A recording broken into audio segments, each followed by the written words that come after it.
यह कहानी सिर्फ इतिहास की नहीं, बल्कि आस्था और रहस्य की एक अनोखी यात्रा है, जो समुद्र की गहराइयों में छिपी हुई है। साल था 1983। समुद्र के बीचों बीच एक नाव पर कुछ अनुभवी समुद्री गोताखोर अरेबियन सी में कूदते हैं। उनका मकसद कोई साधारण गोता नहीं था, बल्कि एक विशेष खोज की शुरुआत थी। जैसे जैसे वे समुद्र की गहराइयों में उतरे, एक रहस्य उनके सामने खुलता गया। सतह से कई मील नीचे उन्हें जो नजारा दिखा, वो किसी सपने जैसा लगा।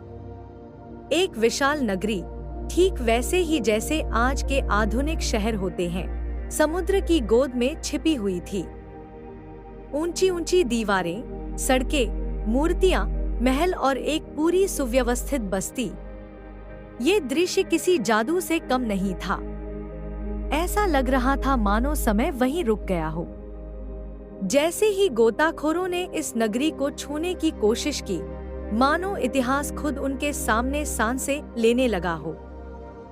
वहां की मूर्तियों पर की गई नक्काशियां, दीवारों पर उकेरे गए चित्र और स्थापत्य की भव्यता ने उन्हें चौंका दिया। ऐसा लगा जैसे यह कोई आम प्राचीन स्थल नहीं, बल्कि किसी दिव्यता से सजी नगरी हो।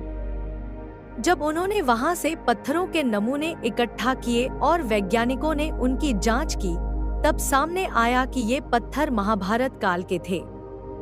यह वही नगरी थी जिसका उल्लेख हमारे प्राचीन ग्रंथों में मिलता है, भगवान श्री कृष्ण की दिव्य नगरी द्वारका।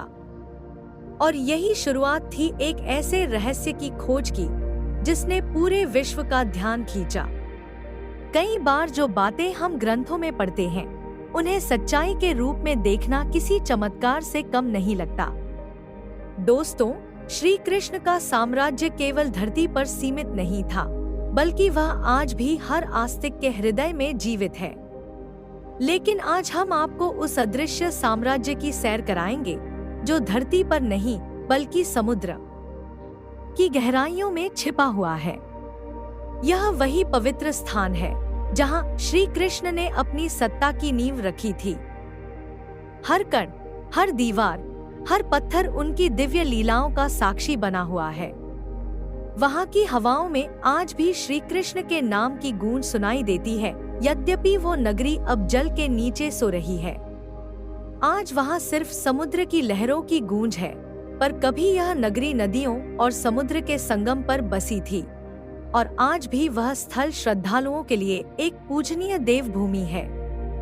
यह सिर्फ एक शहर नहीं था, बल्कि एक संपूर्ण सांस्कृतिक और आध्यात्मिक केंद्र था। कभी कभी भगवान की मौजूदगी महसूस करने के लिए सिर्फ मंदिर की दीवारें नहीं, इतिहास के प्रमाण भी काफी होते हैं। द्वारका, जिसे विष्णु के 4 धामों में एक माना गया है, गुजरात के जामनगर जिले में अरब सागर के किनारे बसा है। यह एक छोटा सा शहर है, लेकिन इसकी महिमा इतनी विशाल है कि हर साल लाखों श्रद्धालु यहाँ श्री कृष्ण के दर्शन के लिए खिंचे चले आते हैं। भागवत पुराण के अनुसार, जब श्री कृष्ण ने कंस का वध किया, तब वे यादव वंश के साथ मथुरा में बस गए थे। लेकिन कंस का ससुर जरासंध लगातार मथुरा पर 18 बार हमला करता रहा।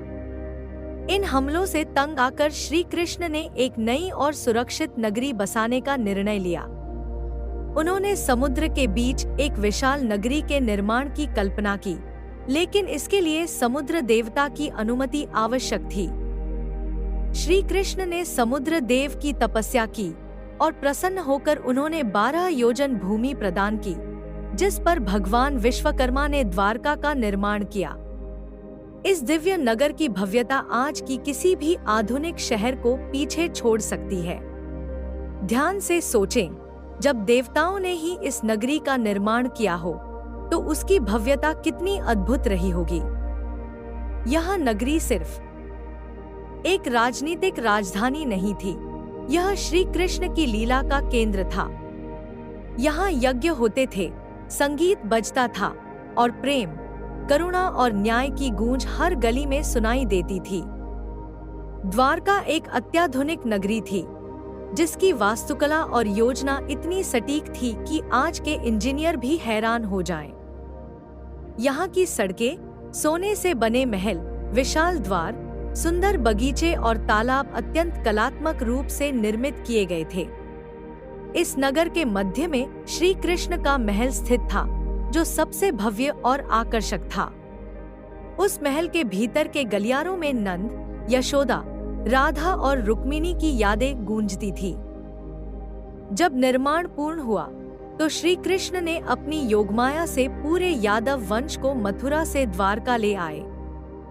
इसके बाद उन्होंने जरासंध और काल्यवन से युद्ध किया और विजय प्राप्त कर द्वारका लौट आए।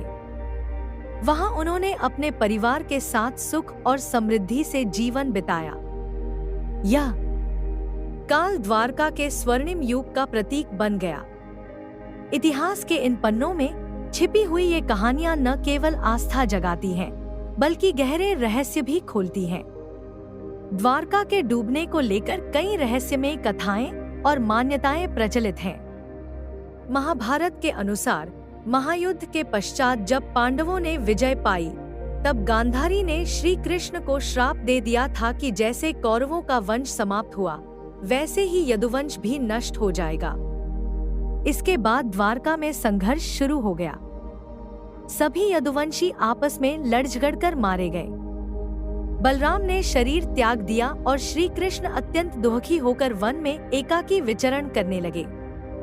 एक दिन वे एक वृक्ष के नीचे विश्राम कर रहे थे। तभी एक शिकारी जरा ने उनके पैर के अंगूठे को हिरण समझकर तीर चला दिया। जब वह पास गया तो पहचान कर क्षमा मांगने लगा। श्री कृष्ण ने उसे अभयदान देकर शांतिपूर्वक शरीर त्याग दिया। अर्जुन को जब यह समाचार मिला तो वे अत्यंत व्यथित हो गए और द्वारका आकर बचे हुए लोगों को हस्तिनापुर ले जाने की तैयारी करने लगे।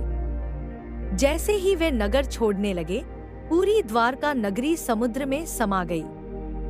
हर बार जब कोई महान आत्मा इस धरती से जाती है, तो उसके पीछे कोई गहरा संदेश जरूर छोड़ जाती है। कुछ कथाओं के अनुसार द्वारका के विनाश में एक और श्राप का हाथ था। श्री कृष्ण के पुत्र साम ने ऋषियों से मजाक किया और इसके बदले उन्हें श्राप मिला कि उनके गर्भ से एक मूसल जन्म लेगा, जिससे पूरा यदुवंश नष्ट हो जाएगा। महाभारत के 23वें और 34वें श्लोकों के अनुसार जब श्री कृष्ण ने 125 वर्षों तक पृथ्वी पर रहकर अपनी लीला समाप्त की, उसी दिन द्वारका समुद्र में समा गई और कलयुग की शुरुआत हुई।